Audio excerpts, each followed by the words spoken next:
everybody. This is a little bit of a different episode. We're going to talk about daylilies today, but it's also a recording that I did for the Hardin County Library. So you might see the same video on their site too. I hope you enjoy. I hope you learn a little bit about daylilies, the perfect perennial. So why is it called a daylily? Well, basically, they were not very creative when they named them, so it's called daylily because the flowers are there just for one day. And the reason we get more bloom time out of them is that there's multiple buds, as you can see on here. Oops, as I just advanced the slide.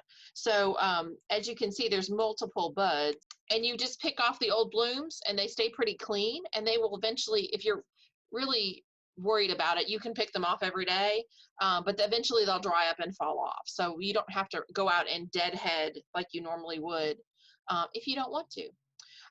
So once they only last a day, but there's multiple buds on there, which is good because we get 2 or 3 weeks of flowers out of our perennials, which is really what we want and what we're looking for. So scientifically, the scientific name is Hemerocallis.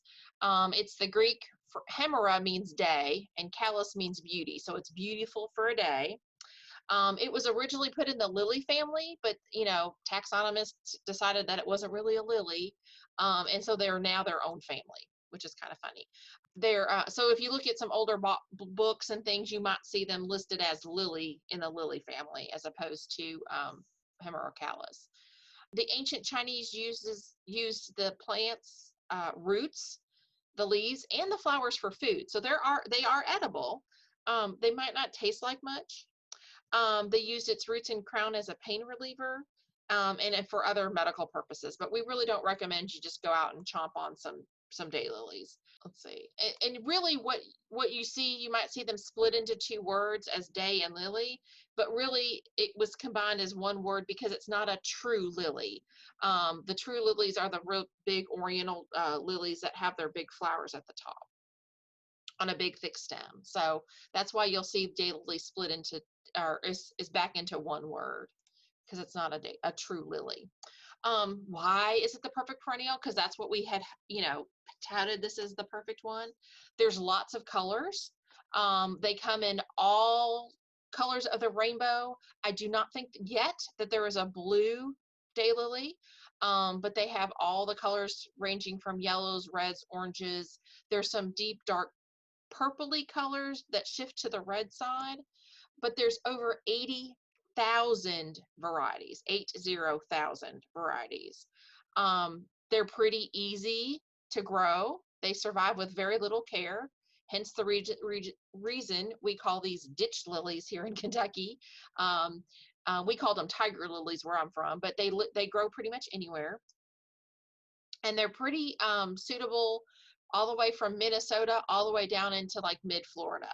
So they really do run the gamut of all the zones. And they have a pretty good long season of bloom. Like I said, they're about 3, sometimes 4 weeks. And now there's even more rebloomers. So you'll get 3 to 4 weeks of blooms in the spring or summer, like June and July is when they're mostly blooming. And then you might have another spurt in August, September, sometimes in October, because they'll sit there and they'll rebloom for that. So they're kind of fun that way. And they're known, and yeah, late spring to early autumn is usually their bloom times. So where did they come from? Well, we think they're original to Kentucky, but they're not. They're an introduced species. They're native to Asia. And if you look at where Asia, you all know where Asia is, and they were hybridized since the 30s in the United States. So humans have gotten in there and mucked up the genetics. It started with a yellow, an orange, and kind of a rusty red, but there's not a true white, although they're getting close, and a true blue, because there's no genes to code for blue flowers in the daylily. But don't think that with some of this technology that they're not going to try to start that, because daylily hybridizers I will tell you, are certifiably crazy. But they have come out with so many colors and shapes. And we'll go through those, and lots of blends. So we like our ditch lilies. We love ours. They're yellow or orange, and usually they're scented. I didn't know if you knew that most daylilies have a scent. And then all the modern hybridizing has come from this orange daylily. So it has a lot of colors in its genetics. And if you see a bunch of these listed in a field, you might see some that are a little bit lighter yellow, some of them are a little darker orange, and that's where it kind of comes out in their origin story. So the breeders got in there and they started selecting what they liked. If you go to daylily catalogs, there's lots of descriptions. So you might see something that's clump forming. That means that it's not going to run and spread like Bermuda grass. It's going to pretty much stay in its little spot that you put it. It's herbaceous. It means that the leaves usually die down to in the wintertime. There are some that are evergreen, so you have to kind of watch. Here in central Kentucky, the evergreen ones will do just fine. They'll kind of burn off in the wintertime, but they may still stay green, totally fine. And then there's some that will just not be, some will be semi-evergreen, that they'll lose a lot of their leaves, and then a lot of them will just die back to the ground. It's perennial, so it's supposed to come back every year. Sometimes they don't. It's, it's kind of like, why do one person live longer than the other? And they have a fibrous or a tuberous root system. So they have a fairly fleshy root, and I'll show that in the next slide. And we'll kind of go through the growing parts. So here's the parts of the plant. We have the roots. You see they're kind of fleshy. When you dig up your daylilies to overwinter, you want to make sure that they have these really thick, fleshy roots, because that's where your energy is for those blooms to come up in the next summer. Here's the crown. The crown is really important. Is that's where it should be planted. You can see the planting depth is just maybe a half an inch deeper than the crown, and that protects your growing point. So the crown is your growing point, and you can see in this picture, can you all see my mouse when I move it over? Okay. So you see here's a little bud. So this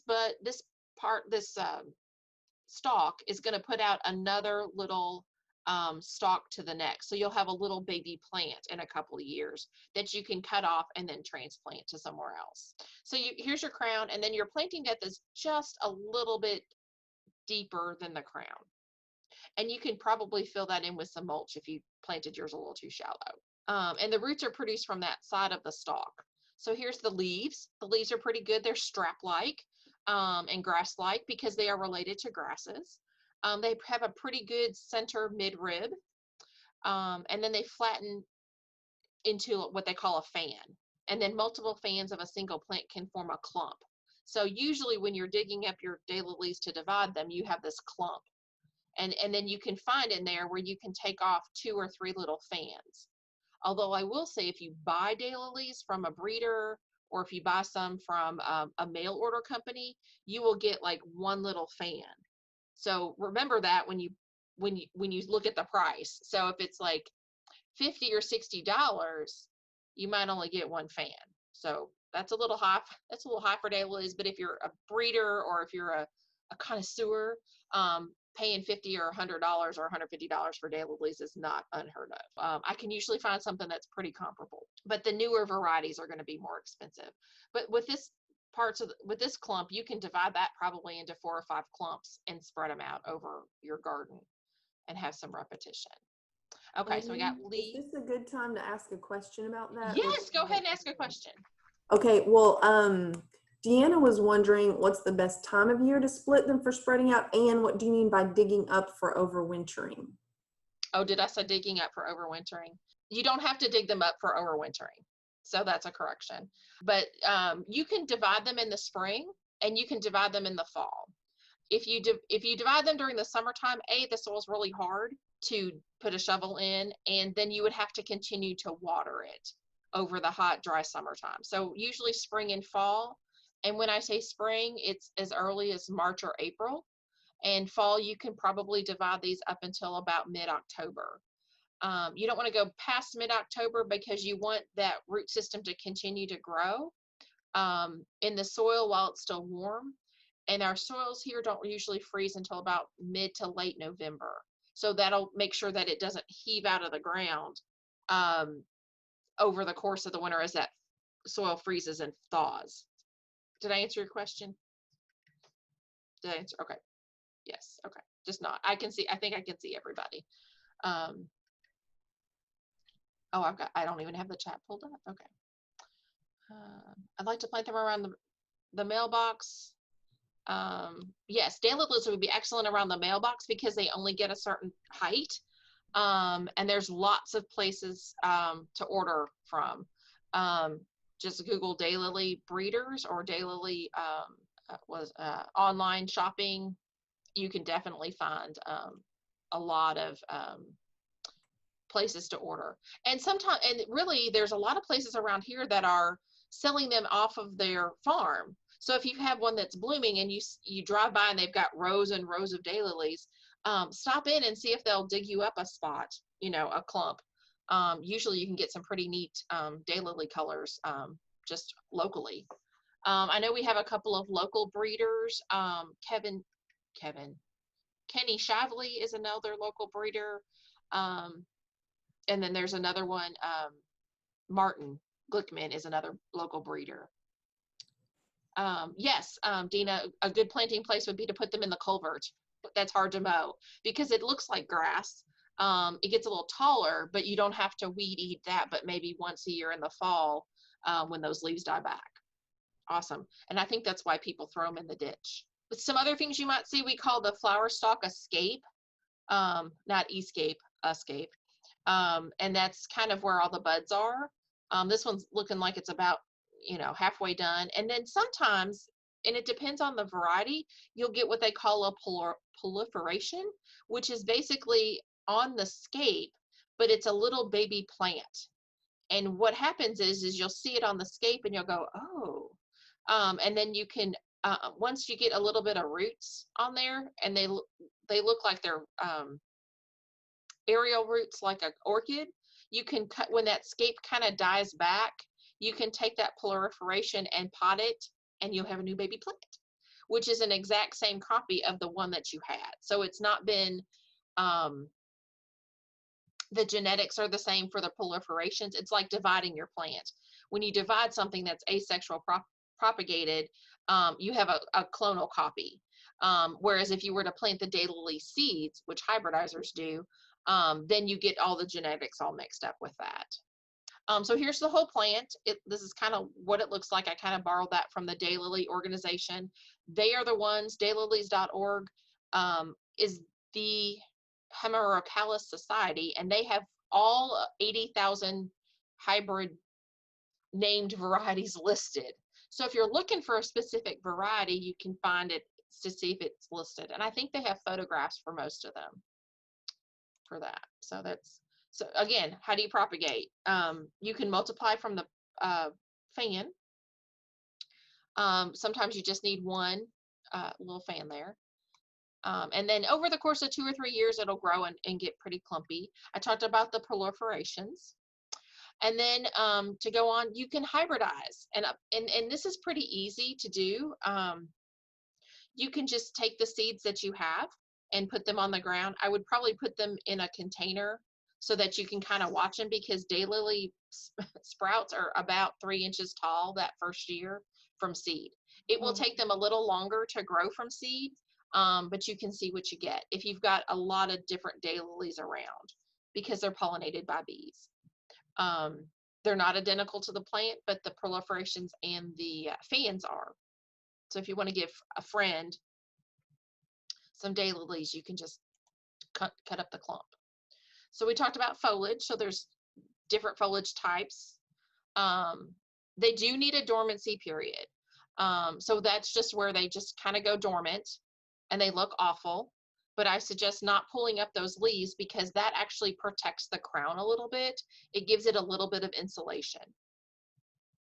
If you get one that's like designated dormant, they lose their foliage completely after frost. And then they overwinter with just the pointed buds. And you can see these little pointed buds out here. So be really careful when you quote unquote clean this up, because you may damage some of the buds. And if it gets really cold, which we're kind of due for, it may damage those buds, and that you may not get flowers the next spring. So this is what semi-evergreen looks like. Kind of looks like it's starting to grow, but not quite. And that's just kind of the in-between dormant and evergreen. And then here's evergreen. So you should have, in an evergreen daylily, you should have foliage throughout the winter. It'll be a mound of frozen pale green foliage. And if it gets warm over the winter, it may start to grow during mild climates. So if we get kind of a warm winter, but the evergreen daylilies don't set rusting buds. So as you saw earlier with just previously with these little rusting buds, the evergreen ones don't do that. So here's a garden with all the foliage types. So you can see the evergreens, the semi-evergreens, and then the ones that are totally, not evergreen at all. So cold hardiness, they're quite variable depending on the variety. Some are ironclad hardy, some are extremely tender. So if you're thinking about putting one from Florida in your garden, you might be careful because it may not be fully hardy here. And it just depends. So this is what frost damage looks like on daylilies on something that wasn't totally cold hardy. If we remember we got that freeze in May, nothing was ready for that. So you'll get brown spots. It'll look kind of wet and kind of soaked for that. So again, if you mail order, just make sure that that variety is rated for your zone. And we're zone 6B, I think. Well, I know it's 6B, but that way you can make sure that you don't get something that's cold hardy to only 7 or 8. Some of the evergreen ones from Florida are not very cold hardy for here. Ooh, genetics. They really have messed up the genetics of daylilies because in humans, and we have diploids, so we have two alleles for every gene. In daylilies, they've kind of messed around with the genetics and they actually have 4. They're tetraploid or they're triploid. Usually the triploid, and it'll say in the description if you go on daylilies.org that this is a triploid or a tetraploid daylily. The triploids are usually sterile, but they've used chemical means to get them to be triploid. And there's reasons why they've done that. But then tetraploid has like 2 whole sets of genetic information. So it has 4 instead of our normal 2. Why? Why do they do this? Well, because they can. And you get larger flowers. You get more intense colors, especially if you have 4 chromosomes, which is in daylilies is 44 chromosomes. Their colors tend to be more intense, so they're not as pale. They have stronger stems. And their flowers tend to be heavier, so they've got a thicker foliage, and you have more possibility, more diversity in your seeds when you start to lay those out. And this one happens to be, I knew the name of this one. This one's Strawberry Candy. And can you see there's this pickety edge, there's this little round, and that petal looks like thick and I would say juicy, but it's like meaty. That's what you get with a tetraploid daylily. So if you go to like the Arboretum at the Pritchard Center or in somebody else's daylily beds, you can kind of pick out the ones that are tetraploid because daylilies on steroids. They're just beefy. And you get all this variety just from a tetraploid daylily. You get this little ruffly edge, those dark colors. I think they call this flaming, but we'll talk about that too. So here's some more. Here's diploids. So you can see that they're kind of a little spindlier. They may be a little paler for that. So diploid has the basic 22 chromosomes that a daylily should have. And the diploids are really good at cross-pollinating. You get more spiders, which is what the Dances with Giraffes is, which I think is hilarious. Double daylilies. I don't think there's a picture of a double in here. Nope. Where you have double the number of petals. And diploids are easier to cross. And there are more diploid lines than there are tetraploid lines. Because you have to mess with some really nasty chemicals to get tetraploids. So there's blooming sequence. So if you're looking at a catalog and you're like, oh, I want daylilies for, the whole season that I can extra have. So you're looking at extra early to very late. So late June to early July is our peak. So I would say that would be our mid-season for us. So if you're looking for the ultimate in daylily beds. That's early. I would say extra early would be probably early May, and then you can go very late into October, November for that, which I think is kind of cool. Let's see, characteristics. So there's things that they have bred back into them. So reblooming is something that they've bred in. Most of the cultivars have a very light, pleasing scent, but some of them are more heavily scented, and it can depend on the day of the time of the day or the weather conditions. Usually, and there's actually some night blooming daylilies, which totally throws everything off. And usually the ones that bloom open later in the day, they tend to have a little bit higher scent so they can attract their pollinators. And sometimes they'll be called an extended bloomer if they're a night bloomer. And then usually they list the height. So they'll list the height of the scape. Usually the foliage is pretty short. It can be up to 2 feet tall, but usually the flower scape is way above the foliage. And so you know when you buy them how tall that flower is going to be. The other cool thing about daylilies is that their flower sizes or their bloom sizes can vary a lot. There's miniatures that are less than 3 inches in diameter, so they're 3 inches across or less. Extra large is more than like 7 inches. And I think I've seen a couple that are more like 10 inches. So you can have itty bitty flowers or you can have giant flowers. And then branching. So sometimes they just branch just a little bit and you get fewer flowers. This is for some of the smaller daylilies. Three-way branching may describe a scape with 3 branchlets, but it's used by some hybridizers to indicate that there are 3 side branches. So this would be 3 branching or 3 side branches off of the main scape on this daylily. So they talk about branches. And terminal branching is pretty much what happens at the top of the scape.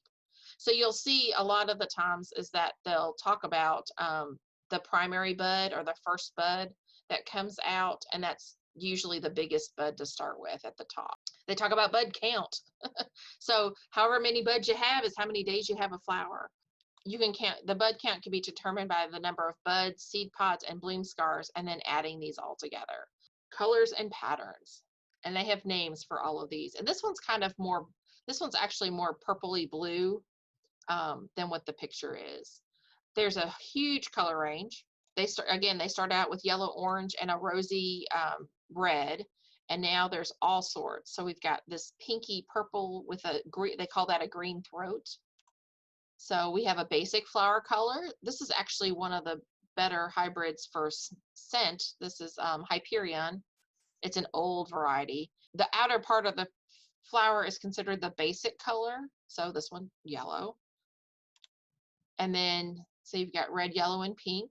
And the yellows range from palest to lemon through bright yellow and gold to orange. There's all the reds from tomato red to maroon to blackish reds. And their pinks are from pale pink all the way through rose red. They really have gotten a lot of colors out of there. So there's purples, melons, or cream pinks. Here's a melon, to deep shades. Although buffs, browns, and apricots are thought to be variations of pink plus yellow.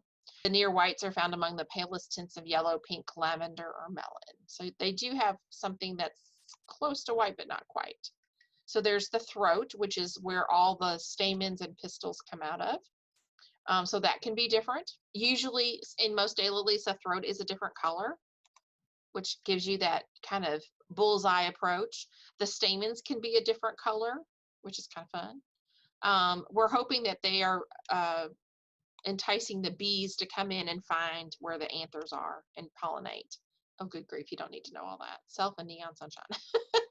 So a blend is something with an intermingling of 2 or more colors. So you've got, here's Diva Bride, and it's got an orange, peach, and a melon and a yellow on the outside edge. But this is a tetraploid. You can tell by that big giant ruffle on the outside. Dancing with Dixie is a polychrome, so it has, well, more colors in it. So it's got the green, the yellow, and the green, the yellow, and the melon.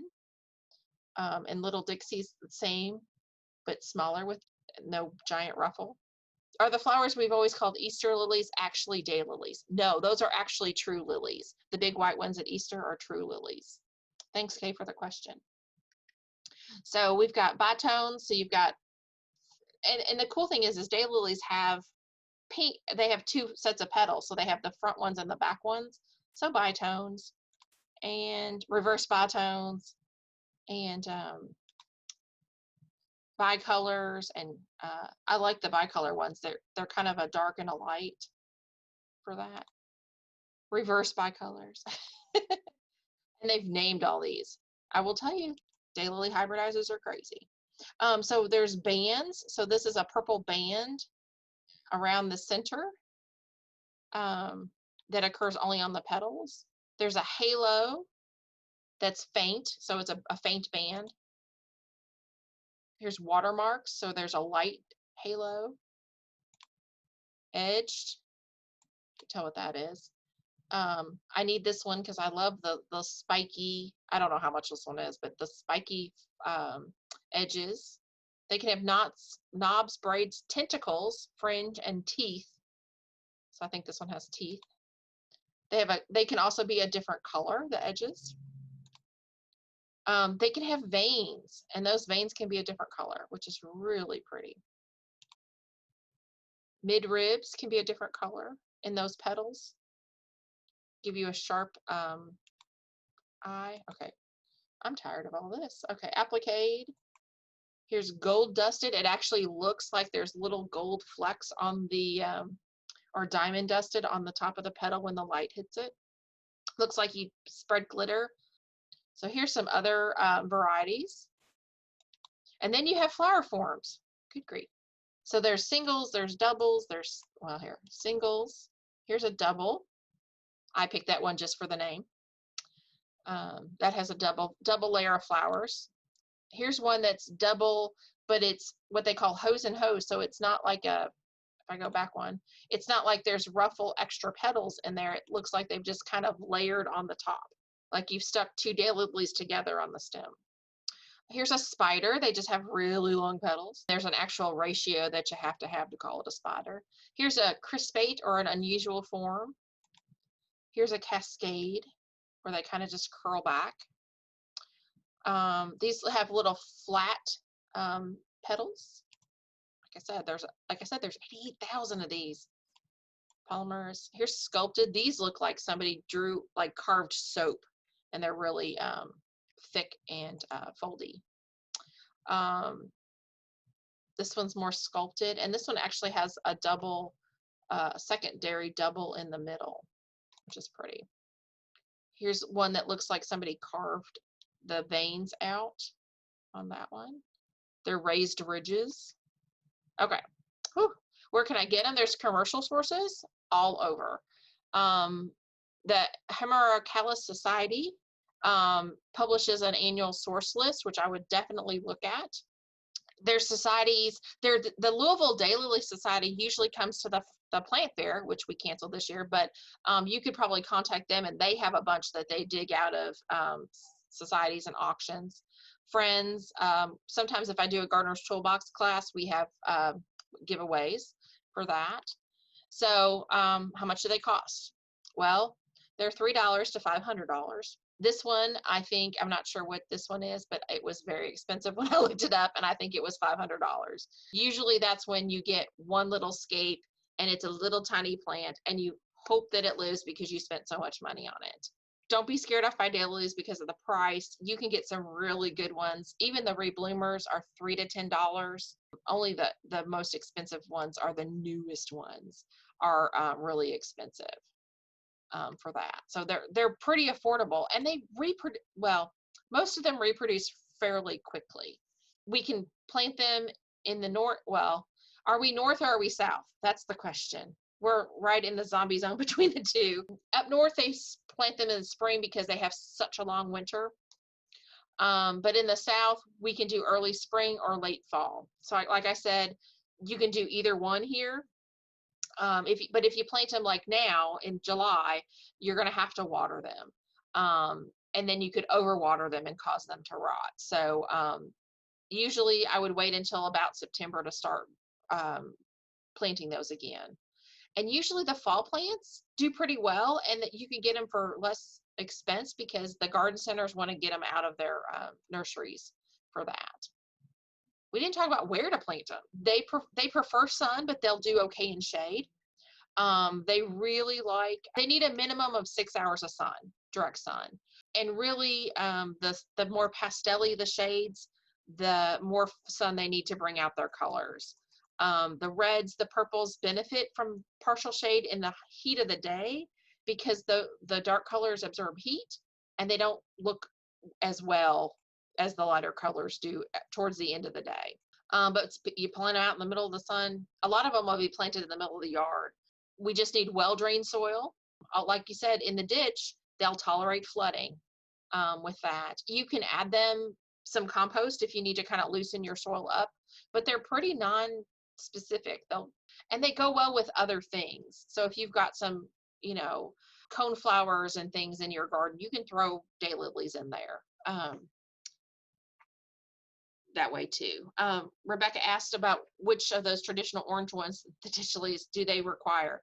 I will say they'll tolerate some pretty heavy shade. They won't flower as much if they're in more shade.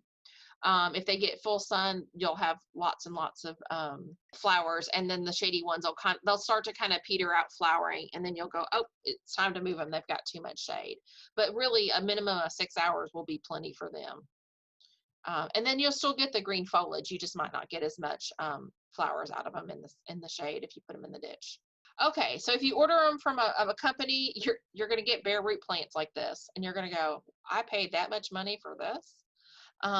But once you get them in the spring, you kind of want to. I soak mine for an hour or two just to kind of revive the root system. You can soak the roots for a few hours or overnight in a bucket of water. Pot them into a pot at this stage if you might lose them in your garden.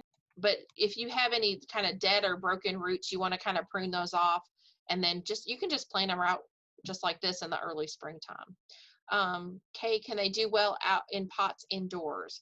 There's not enough sun indoors for them to do well, I don't think, for daylilies.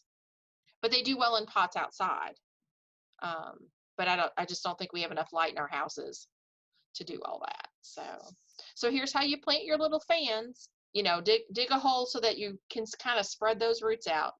I would have dug a little bit bigger hole than this person did, but you can see the roots are kind of spread out. And then I would just take that soil and kind of mound that over there. You want to kind of mound your roots, kind of spread them out a little bit. I would have made at least like 3 times bigger, because I want to make sure those roots are spread out pretty flat. I don't want them to kind of go down and jay back up out of the hole. And you can see where they were dug up. You can see that little dirt line. That's where I want that, excuse me, the soil to fill back in. Dean asked, if the digging up current plants, is it best to trim the leaves back to a shorter length for splitting and replanting? You don't have to. And my theory is that if you take off leaves, that's less photosynthetic area for that plant to have to replace. If you can just dig them up and replant them pretty quickly, it's not going to hurt the plant much. But if you cut the fans back like this, I think they mostly do that for shipping. But if I was just moving plants around, I wouldn't worry about it unless they were dead. Spacing.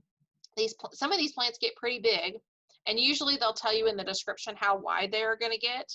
So make sure that you at least give them 18 to 24 inches. Otherwise, they're going to fill in, and you're going to have to you're going to have to divide them again if they get too close together. If they get too close together, again, you're going to see fewer flowers on them. And then labeling. We all think that we're going to remember what plants we planted where. So sometimes even just a popsicle stick with a name on it will help. That's always an issue. And if you're going to use like wooden sticks or something with as a marker, which is really easy to do, use pencil. Don't use pen. Don't use like a Sharpie, because it fades. A pencil is much easier to read on a wooden stick than it is than anything else. And as the rain runs, it won't wash off as easily. Although you probably will have to replace them every couple of years for that. Care. Water, fertilizing, any kind of, what you would do in your other gardens. A balanced fertilizer is great, but don't cover the crown. Water, you want to water at least twice or 3 times a week to establish.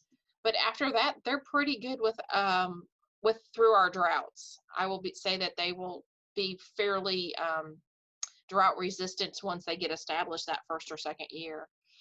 They're not very heavy feeders, so you don't have to fertilize them, but if you throw some down for the rest of the garden, they're going to be fine with that. Grooming, you can deadhead or not. I can't tell you what to do in your own garden. It doesn't hurt them for those flowers to fall off. If you see some dead leaves, you can go ahead and pick those off. The cool thing is that there's not very many diseases that they get, which is awesome. I would say controlling the weeds is the biggest problem. I probably should go on because I think I talked about this. So watering in the spring, most important in this, we usually get enough rain in the spring not to have to worry about it. And that helps your buds later on. They like deep watering, so you really need to water if you're going to 8 to 10 inches of the soil. For us, that's probably 5 or 6 because of our heavy clays. Don't water in the middle of the day. You can water in the evening, just try not to get the foliage wet, that's what that's supposed to say, is evening. And try not to overwater. They will take a lot of water, but overwatering can really cause you some root rots if you've got some heavy soils. Oh, that's a good question, Rebecca. How long does it take to water to permeate for 5 to 6 inches? 5 to 6 inches for us is about 1.5 inches of rain. So what I try to do is, if I'm hand watering, it's kind of harder to do, but if you take a pie pan out and it's flat and you can figure out how long it takes to water and fill the pie pan, that's about how much water you need to put on. If you've got a soaker hose, you can stick the pie pan underneath there and turn it on and see how long it takes to fill. So I would do that probably twice a week, put 3 or 4 inches on at a time and be good with that. But yeah, that's always the hard part, is how far do you water? But you can water and then wait a couple hours and go back out and dig a hole and see how much that's permeated into the soil. That's another option. I always forget to do the second step. So, and I'm one of those that get very bored with the watering wand. And so I start to, look on my phone. So I'm not sure if I'm watering correctly. I do all of those things. Fertilizing. Take a soil sample first. A lot of people over fertilize anyway. And you can just use one application in the spring. If you just need a little bit, just this bone meal will give you some nitrogen. That's good, but it has phosphorus and a little bit of potassium in it. You can do a soil test, Kay, about once a year, but they're good really for 2, so you can duplicate. And if you live in Hardin County, they're free. And check with your local extension office because they do them and they're real easy to take. But yeah, over fertilizing is worse because we can always add fertilizer, but we can't really take it away until the plants take it up, and then we can crop off those plants. pH is they're pretty happy at any pH, so that's always a good thing. It's just that potassium and phosphorus that we're looking for that. Although I will say the organic mulches will add a little bit of nutrients to your soil, which is often all we need to do. And it keeps the weeding down. Yay! Nobody likes to weed. And it retains the moisture, so you don't have to water quite as much. I like organic mulches, like hardwood. There's a really good compost mulch that has some horse manure in it. That'll give you a little bit more nutrients. The rock mulches are really hard because the rocks heat up and then they transfer that heat into the soil. So you may find that your daylilies bloom a little earlier than they're supposed to, or they stay active a little later into the season because of that heat transfer from the gravel or the rocks. Other tasks, grooming. You can take your dead blooms off, that's great. But weeding is probably the biggest thing that you want to do there. I'm not the most efficient weeder. So, and if you have something that's, sick, or that's a little bit of, sanitation at the end of the season, you can cut off those scapes and be fine. Sometimes just knocking them down, they'll snap out of the crown there and be just fine when they dry back. If you've got a lot of diseased foliage, or if it kind of looks bad, you can trim that back. But don't take off the good green stuff. Pests. They do have some pests. These are aphids, or plant lice. And they will suck the juice out of your plant, which is you don't want that to happen. But the cool thing is that we have plenty of ladybugs that will eat these little suckers, and you see these usually in the spring and the fall, and they're pretty much ubiquitous. And if you have those and you don't see any ladybugs around there, or lacewings or anything that will eat them, an insecticidal soap will control those fairly easily. That's like the least toxic thing you can do for those. So you'll see these in the spring and the fall. If you start to see little speckly spots on your leaves, expect aphids. In the summertime, you might see these cobwebby kind of things with these little dots in them. Those are spider mites. That's kind of happens when it gets hot and dry. Again, insecticidal soap will do a pretty good job, but you have to break down those webs with like a spray of water before that'll penetrate in to get those little spiders. Sorry, went the wrong way. And these down here are thrips. Thrips is both singular and plural, by the way. And thrips, again, they have mouth parts that kind of rasp, so they kind of scrape that top layer of cells off, and they will actually feed in the buds. There's not much you can do about thrips because they're so tight in the bud that there's not any chemical that's going to penetrate in there. And you may see like color streaks of your flowers. You might see white patches on your colored parts of your flower blossoms. But yeah, there's not a whole lot you can do about thrips, but they're pretty, as long as you're not growing your daylilies for competition, you won't notice any problem with that. And I really don't tend to use a lot of insecticides in my garden, but I will control aphids if they're getting to be really heavy, or try to invite the ladybugs in.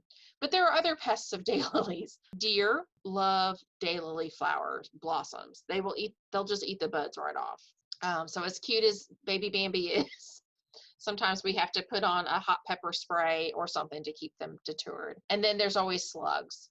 Slugs just like the dead foliage. So if you find that you've got long streaks and holes in your foliage, you might want to clean up the dead leaves around the edge, because they'll also feed on the dead.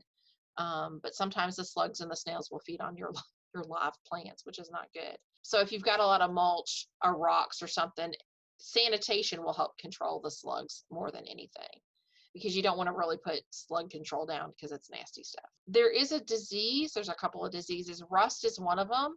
We haven't really seen it here in Kentucky very much, but you'll see the edges of the leaves will turn brown and yellow, and you'll see these orangey kind of pustules come out. The leaves may die back as a whole, but the plant should survive. So if you start to see this in your garden, that is a point where you can just take those leaves out and cut them out. It's fairly new to North America, so if you find this in your garden, let me know. We can send that back to the university and let them know that it's here. It's unlikely to persist where the foliage all dies back, so it's really more of a southern problem than where we are here. But we're kind of in that zombie zone. We're not quite north, we're not quite south. But if you find this, I can give you some fungicides to use on that. And then spring sickness, it's just a disorder. Sometimes when the foliage is twisty and stunted and discolored, I think that's probably due to it started to grow and then it got cold again. So it's kind of a damaging to the foliage. It may, they're not sure what this is, but it include bulb mites and the leaf streak fungus. I haven't really seen this and nobody's complained to me about it. Leaf streak, again, if you start to see these dead foliage, just cut it out. It can cause dieback a little bit, but not death of the plant. It's pretty cosmetic. This one, on the other hand, is horrible. Crown and root rot. If you have this in your garden, you probably have some really heavy soils. If the crown is mushy and the leaves are just kind of falling out and they look kind of gross, that's pretty much crown and root rot. If you see, you can't see it in the picture, but there might be some mustard seeds that you'll see around the edges of the dead material. That's southern blight, and we can make that diagnosis for you. It may smell bad, and that may be a bacterial infection, or it could be a lot of different things. But it's usually when there's a lot of water at the crown, poor air circulation, and things of that sort. So that's why I said don't over fertilize and don't over water. is probably will contribute mostly to this crown and root rot. And then here's some other resources. I really love their space. Their website does a really good job. Oh my gosh, that's the end. I'll talk to you later. Have a good day and happy gardening.